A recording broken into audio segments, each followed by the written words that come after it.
Alothar Internet, and welcome to my Let's Play of Bomberman 64. This is the Japanese exclusive Bomberman 64, by the way. Not what you might know as Baku Bomberman, which is the Bomberman 64 in Europe and America. And it's really quite different, as you will tell, just because it's all in 2D. This is one of those Japanese games where I guess they decided that 3D wasn't actually the future. Which is kind of weird because this has the distinction of being the last N64 game produced in Japan, or released in Japan rather. So it's kind of weird seeing a game in tail end of 2000, almost 2001, come out as 2D completely for the Nintendo 64, especially for a console that prided itself on its 3D capabilities. But I noticed for the N64, Japanese games that never saw light outside of Japan, they're pretty much all like 2D. It's weird. It's just weird. If you love import games and you love the N64, you will notice that there are a lot of games that are 2D. But that's a rant for another time. I'm supposed to be telling you about Bomberman 64. Please check out my review. I hopefully posted a link to it in the description or at the beginning of this Let's Play. I don't like to think of it as a Let's Play. Most of all because I don't like Let's Plays, so I don't watch them. But I like to think of this as a journey. I am taking you through 10 minutes of this very Japanese game that not too many people have played outside of Japan. Then again, not too many people are playing the N64 these days. But I am. I love the N64. And if you're watching this video, thank you. I hope you're interested in the N64. And of course, why wouldn't you be? Because we're about 2 minutes into this video, and you must really love video games and the Nintendo 64 if you are listening to this. So thank you for your interest. Man, I had other things to talk about, but I did actually an earlier cut of this, and I didn't keep my microphone on, so now I'm kind of talked out. This is not the most interesting of games. It's really in the vein of the older Bomberman games from the Super Famicom, Genesis, PC Graphics Turbo Engine 16, that system, which I didn't actually know existed, the Turbo Graphics 16, or the PC Engine, as it is known in Japan, that I didn't really know it existed until about 6 months ago. Maybe I was just really out of the loop and I just thought the console wars were Sega versus Nintendo until the PlayStation came out. But that is not true. And I really want to get a hold of one, but it's very expensive, so what are you going to do? As you can tell, I am just destroying these blocks. That's because once you defeat all the enemies, you need to look for the exit gate. On every level, there are 2, and that will determine which route you take outside of this level and to the very end of the game. And make sure, there we go, it is revealed. Make sure you don't hit it with a bomb after you revealed it, or these little pink circles of doom will come out and try to kill you.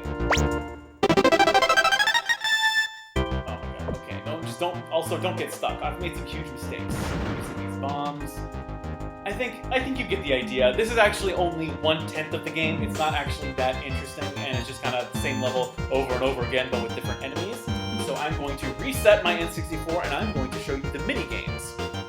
Now, what's very special about Bomberman 64 is that it's mostly mini-games, so I'm going to show them to you. It's like a lot like WarioWare. Here's the horrifying intro. Bye, Hada-san!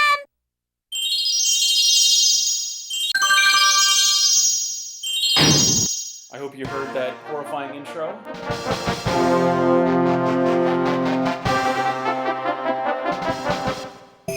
Here we go to the mini-games. We're going to go down to Bomberman Park. As I have stressed before in a lot of my Let's Plays of Japanese video games, if you learn hiragana or katakana, preferably both, or just take like 1 semester of Japanese, and you will be above 90% of import gameplay reviewer, critics, people on the internet. Because people who play Japanese games, I'm gonna let you in on a secret, tend to not know how to read Japanese. So, whatever. This is called Bomber Samurai. This is where you cut arrows and like radishes thrown at you. You can hit B or A like so, and just cut them up. Not super exciting, but if you're really into repetitive minigames, Bomberman 64 is the title for you. Every once once in a while to throw a cannonball at you, which you have to dodge like this by hitting down. And that was another thing I was going to talk about. A lot of the movement in this game is done with the D-pad, not with the analog stick. Which is something I've noticed, aside from the 2D, in a lot of Japanese games for the N64. Deb? A lot of Japanese games for the N64 use the D-pad to move. Which I guess kind of makes sense, because that's a neat way to move around, but it seems like analog was the way people were going back then. And still to this day, except for fighting games. Apparently in fighting games, people like to use D-pads. I get angry whenever I play fighting games, so whatever. Okay. And the thing about this is that you can't quit. Like, I'm done with this game. I don't want to really be showing it to you, because you get it. Things come at you.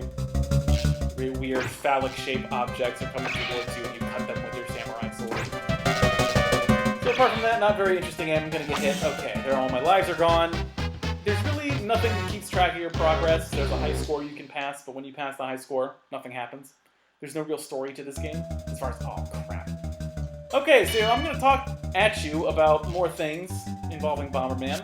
Did you ever notice how Bomberman doesn't really have races, but they do have different color clothes? And just think about how dystopian Bomberman is. It's all about bombs, it's all about throwing bombs at people and killing them. But does anybody ever actually die? Does this take place in some far future where people aren't allowed to die? Or is this some alternate dimension? Perhaps it's hell. Keep getting hit by objects and dying. It's a very cutesy game, as most Japanese games tend to be. Either cutesy or horrifying. There's no real in-between, I've found, with Japanese game development. I'm going to try and get this over quick so I can show you some more mini-games, because that's where a lot of the fun comes. You can do some multiplayer games, but it's mostly this. There's no multiplayer mini-games, unfortunately, as far as I remember. I think there might be a Tetris one that you can play with other people. But you cannot do these mini-games with other people, so it's really very lonely. Even though it's very, like, happy. Like, oh, people are happy to be Bomberman. Very excited. Each one of these houses, or one of these little stalls or shops, has a different mini-game. Sometimes they're the same mini-game, just on different difficulties. This is the puzzle one. This is the one I'm not very good at. Yeah, just remember what it looks like. It's the black and the white Bomberman. It's like a half and half cookie. Like, it's mixed up like that. It's pretty nice. I don't think there's a way to get out of here. Oh my god. Okay, so... I'm gonna try and do this as quick as possible, because it's not super interesting. I'm sure you're getting a huge kick out of this. I am not.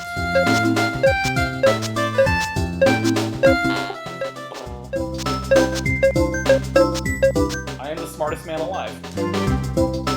I remember doing this the first time, and it took me about 3 hours, as the person with me can attest to.